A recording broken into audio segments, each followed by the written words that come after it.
ఇప్పటికైనా కనీసం కళ్ళు తెరుచుకొని కొన్ని చెట్లు పెట్టియండి, కొన్ని లైట్లు సెంట్రల్ లైటింగ్ తీసుకొచ్చి పెట్టండి. ఈ చిన్న పని, చాలా చిన్న పని. మేము 13 కోట్లు పెట్టి నందిపేట ఈస్ట్ వెస్ట్ నార్త్ సౌత్లో 4 రోడ్లు డెవలప్ చేశాం.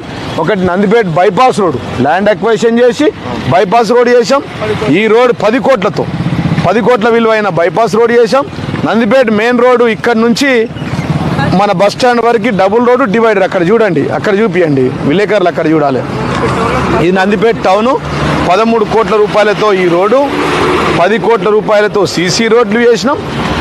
ట్యూబ్ లైట్లు పెట్టండి అంటే సంవత్సరం అయింది. సంవత్సరం నుంచి పనులు చేసి కంప్లీట్ చేసినాము. ఇలా ప్రభుత్వం మారింది, మార్పు అన్నారు. మార్పు అంటే చెట్లు పెట్టకపోవడం మార్పా? నందిపేట హెడ్ క్వార్టర్లో రాత్రి ఆయన చిమ్మన్ చీకటి ఉంటుంది. ఈ డివైడర్ మధ్యలో సెంట్రల్ లైటింగ్ పెట్టండి.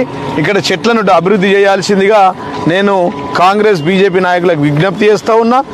ఎప్పటికప్పుడు వార్తలను వీక్షించేందుకు Q9 న్యూస్ ని సబ్స్క్రైబ్ చేసుకోండి, లైక్ చేయండి, షేర్ చేయండి. విలువైన సమాచారాన్ని ముందుగా మీరే తెలుసుకునేందుకు బెల్ బటన్ ని క్లిక్ చేయండి.